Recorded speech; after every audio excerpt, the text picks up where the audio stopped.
and fears, that we can actually hear what the land is speaking to us, just as it did to our ancient ancestors in North America, in the Ukraine, in Australia. It matters not the where of it, or I should say that it's just as important everywhere. That to be a re-emergence and a re-entanglement based on the sensibility that's more about a passion, a spiritual feeling, a setting aside of our constant worries and constantly thinking we know what's best, and a listening, and then following what that says to us. Now, if we have that, even if we are to fail in our actual environmental activism, even if we can't protect a particular forest, it still gets clear cut. Even if there's a species, and so many species are being lost now that I want to get off on that subject because of such great depression. And yet, if even with all these extinctions, if we have in the moment feel a passion, and that passion will drive us to many great successes. Maybe not winning per se the environmental struggle, but saving a single plant, saving a single species, a single forest, no, even saving a single tree or plant becomes this amazing, incredible thing. And people do not have to imagine that they need to live in the wilderness for this to be relevant or for them to have any positive impact on it. Nor do they have to just depend upon donations or whatever in order to feel involved. It can start right wherever we are. When we talk about the rewilding, then that's a re-greening of the cities. That's included in it. When we talk about having gardens, growing up the sides of buildings and reclaiming the roofs as garden areas for the people's benefit. I loved hearing you speak to the celebration of beauty and life, and I've noticed in myself the overwhelm of the Anthropocene and the extinction crisis, and just the challenges of rewilding physical places, and whether or not we have knowledge of what they were before colonization. We don't really understand fully what's going to happen in the next couple hundred years with climate change, so it's extremely difficult to know how to move forward with restoration and rewilding in that way. But when you speak about the celebration, it brings me back into gratitude, and that is something that I've really been working with through the overwhelm and just the sheer paralysis I feel at times with what we're up against. But this morning I was lying in bed and before this interview, and I just was trying to be in the celebration of being and life, and that brings such a clarity to our relationships with the earth and beyond, and so I really resonated with that. And I'd now like to transition this conversation and discuss some of your teachings around herbalism, which, if I may quickly add, weaves so beautifully with the writings of your partner, skilled folk herbalist and word alchemist Kiva Rose. You both write about working with plants as a portal into the green world and a conduit for reconnection. In The Enchanted Healer, Kiva writes, quote, "The plants speak to us from every direction, through the air we breathe, in the taste of the food we eat, through the scent of a spring breeze. In their wild melody is the wisdom." Something I'd always thought I was going to do, but I was at the point where I couldn't tour it all year long, doing medicine shows and followed up by demonstrations and police harassment and all the other exciting things that were a part of that, sleeping on people's couches and spending way too much time burning fossil fuels and driving around. And I came back home with a sense that somehow we had to integrate the healing of the personal self with the healing of the earth. And what heals the self best, perhaps, and I'm not just talking emotional or psychology here, but in terms of our actual bodies even, what reconnects us best is the actual plants, which have developed these chemicals that can serve almost in every situation. There's hardly any condition where a plant cannot, the actions of a plant, the chemistry of a plant, cannot have a positive impact, even if not a complete cure of it. And it does so almost always, or most often I should say, without side effects, unlike pharmaceuticals from the technological paradigm, which so often destroys at the same time that they're working to alleviate a particular condition.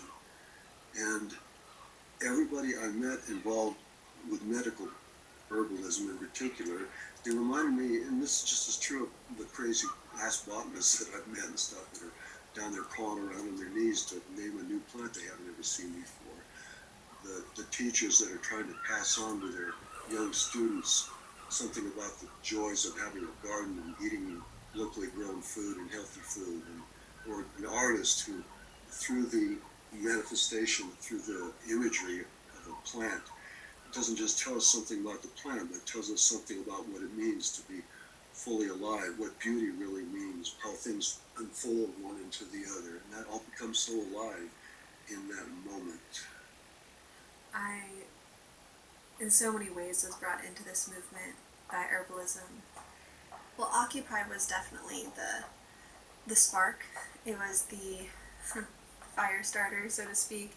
Before then, I was definitely into radical literature here and there, but I wasn't as engaged until Occupy. But that was more of a political, intellectual connection. It wasn't an earth connection for me, and it wasn't until I moved out to Oregon and I was dealing with some health issues, and there was the Natural College of Natural Medicine, and there was the Portland Herbal Day, or Portland Herbal Conference. It was a one-day event, and Cascade Anderson Geller was speaking, and she was so full of life, and she was animating these conversations with plants as she was speaking to us, and I'd never seen anybody talk about plants like that, or tell stories about how she was speaking to plants, and she was also talking about activism at the same time and stopping resource extraction projects in the Mount Hood area. And it really wasn't until that moment that I met Cascade and opened up to herbalism that an entire world, like it was a portal opening into this way of relating to the land, where instead of going on a hike, which I think before that's what I would do, I'd probably go on a hike and I'd want to get on the trail and get to the end of the trail, and then I'd get back in my car and go wherever I was going. Through herbalism, it really taught me to engage with the land in such a different way, not only because I was trying to harvest medicine, but to slow down, to stop and to actually be, rather than just try to get through it for some other exterior desire or reason or motive. It wasn't about that. It was about actually getting to know a place, getting to know the plants as people in their own right. And that completely changed my activism. And when I took the teachings of herbalism and the mentorship of Cascade, who has since passed, and combined that with the political rigor and passion of Occupy, it was like this perfect storm for me at the beginning, well, near the beginning of my own journey. And so I really appreciate that that's been a part of your journey as well, and I definitely feel a certain energy coming from plant folks, and That's what's kept me doing it for so long. I can't believe we've been doing this annual event, the Good Medicine Conference, for 11 years now. It was planned to be a one-time situation, but the people that came, they weren't just, I don't think that they were typical herbalists overall. They were perhaps the most impassioned, most sensitive, most hurt, most caring, most capable of joy. They were absolutely in love with the plants. That's so touching. And so to hear them say at last, here's an umbrella for this fusing of my deep, deep passion, the sense of magic and folklore, and all the things that connect me to the plant story becomes my story. And thank you so much. Please don't ever stop. And I made it awfully hard because they were some of the most sensitive people. They are some of the most sensitive and caring human beings that I interact with. And that's after so many decades of working with so many different so-called radical groups in different fields of science and exploration. But all scientists seem to have a sense of curiosity. I shouldn't say all. The non-corporate scientists have a sense of curiosity that's almost childlike. And every single person that comes to our gathering, and I imagine all the people that read our publications, at least the majority of them, they're coming to it as two things, as a lover, really, engaging things as you would a lover, refusing to see that lover compromised or hurt or damaged or disrespected, and wanting to give it room to grow and blossom and be itself without control. And the other part is they come to it like children. I mean, they might have practiced for 30 years, helping all kinds of people with some really serious conditions, but instead of ending up hardened, they're still making little squeaking noises when they find a certain plant that's working to be helpful to their client. They're running around outside, either in the wild places, wildcrafting, or in their gardens.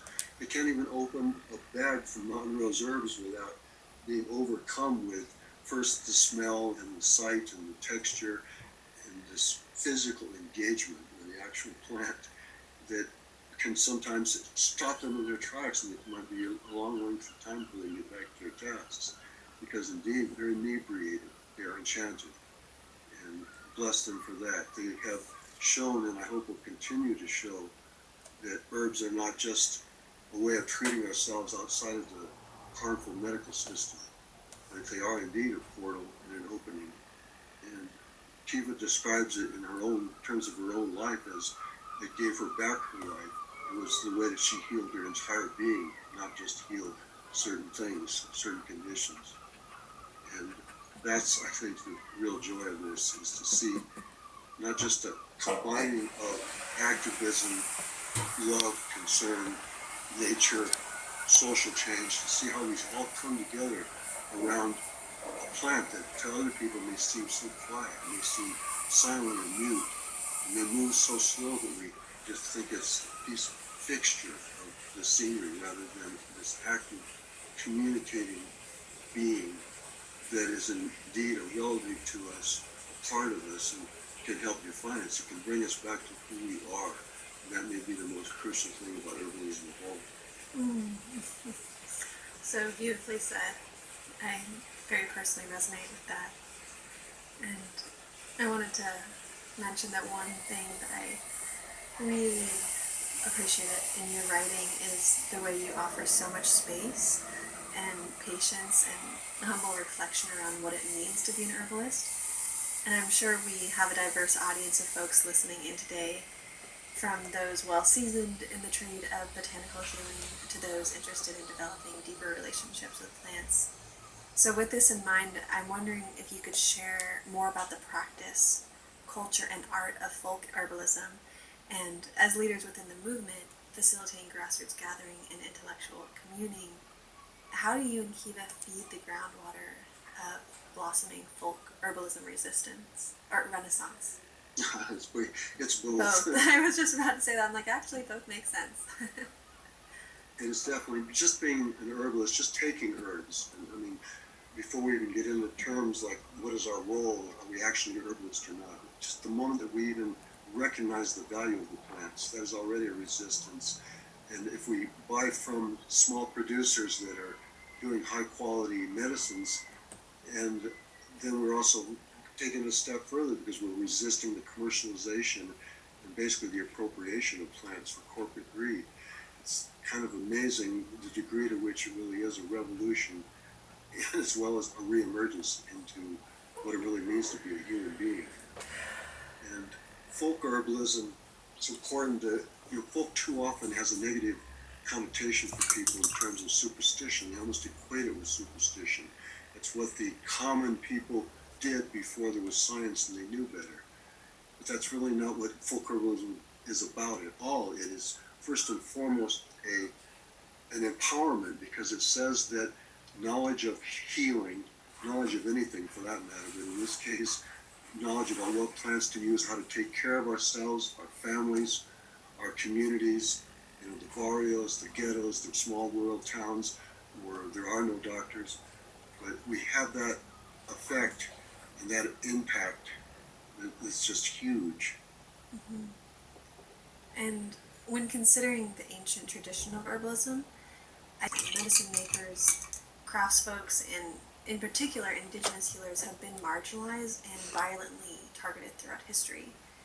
And taking us deeper into this idea, Kiva writes, quote, "To be an herbalist, especially in this era and place, is to walk the edge.